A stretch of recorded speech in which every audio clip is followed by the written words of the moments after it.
Retenons quelques chiffres de notre histoire récente. En 1700, la population mondiale est à peu près de 650 millions de personnes dans le monde, dont 7% de citadins.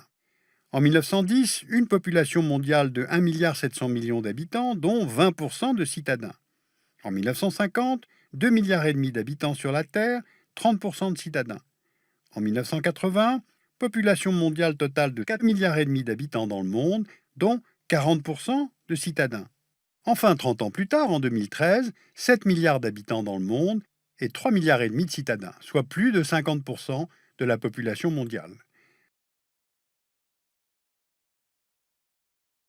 Or, le mouvement va se poursuivre. En 2050, on sera 65% de la population mondiale à vivre en ville. Sauf que cette progression n'est pas générale. Sur 100 ans, entre 1950 et 2050, regardez où s'opèrent les grandes croissances urbaines dans le monde. Bien, maintenant recommençons. On voit bien que cette progression, surtout depuis une vingtaine d'années, concerne particulièrement les pays émergents. Ce ne sont plus les villes du Nord qui grossissent, mais les villes du Sud. Maintenant, troisième élément à retenir, la multiplication des villes géantes de plus de 10 millions d'habitants. En 1950, il y en avait deux, New York et Tokyo. En 2011, il y en avait 23, dont 5 seulement au nord. En 2025, il y en aura 37, et la très grande majorité d'entre elles sera au sud. Là encore, le constat est le même, l'essentiel de la croissance des mégacités se fera dans les villes d'Asie et les villes d'Amérique latine. Ces mégavilles sont tout à la fois machines à échanger, à brasser, à innovation et brevets, les lieux pour installer les sièges des multinationales. Elles donnent plus facilement accès à la connaissance, elles élargissent les opportunités d'emploi. Leur productivité est plus élevée en moyenne que dans le reste du pays, et certaines ont même un PIB équivalent à un État. Saviez-vous par exemple que le produit urbain brut annuel de la ville de Shanghai en 2010, c'est-à-dire le PIB, est de 250 milliards de dollars, supérieur au PIB de la Finlande. Les mégacités sont donc d'énormes machines économiques. Alors les économistes se demandent toujours si l'urbanisation est facteur d'élévation du niveau de vie, ou si c'est l'élévation du niveau de vie qui entraîne l'urbanisation. En tout cas, il y a corrélation entre les deux, et de plus, il y a synergie entre ville et mondialisation, qu'on en juge maintenant par les réseaux. Sur notre carte des 75 villes les plus dynamiques en 2025, on applique le réseau mondial actuel des câbles sous-marins.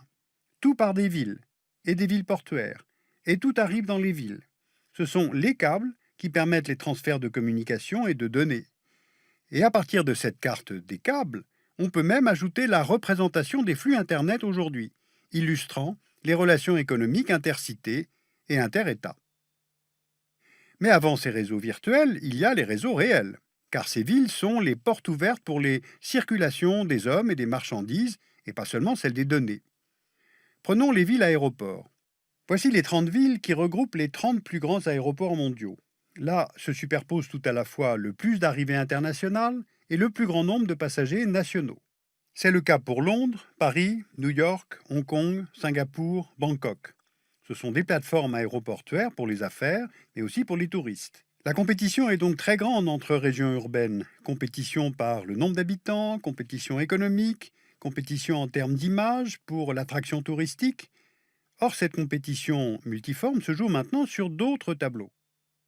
Car la ville du futur, ce n'est plus le nombre d'habitants qui fait poids, qui fait la masse, tel New York, Londres, Tokyo, ni la course à la première place au palmarès économique mondial. Car l'autre phase de la ville, le prix à payer, c'est la pollution. Regardez ce planisphère édité par l'Organisation mondiale de la santé. Il positionne par ville le niveau de concentration de particules fines en microgrammes par mètre cube. En vert, un niveau inférieur ou égal à la norme fixée par l'OMS, donc des villes plutôt propres.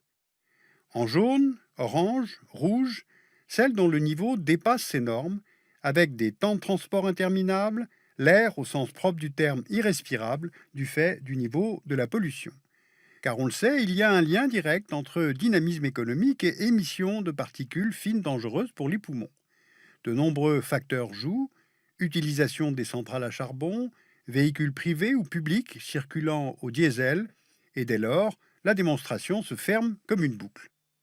Suivez le raisonnement. Au moins une personne sur deux vit en ville dans le monde. Ensuite, l'essentiel de la production de richesse vient des agglomérations urbaines. Troisièmement, cette production s'appuie sur les énergies fossiles pour le chauffage et les transports. Et les émissions produites agressent la santé des gens qui y vivent, soit des centaines de millions de personnes à travers le monde. Et le coût global en termes de santé publique est considérable. Donc les villes sont en première ligne pour la transition énergétique.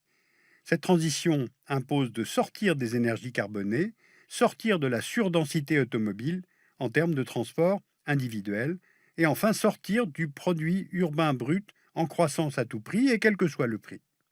Aujourd'hui, il y a prise en compte de la vivabilité de la ville par l'intelligence de celle-ci.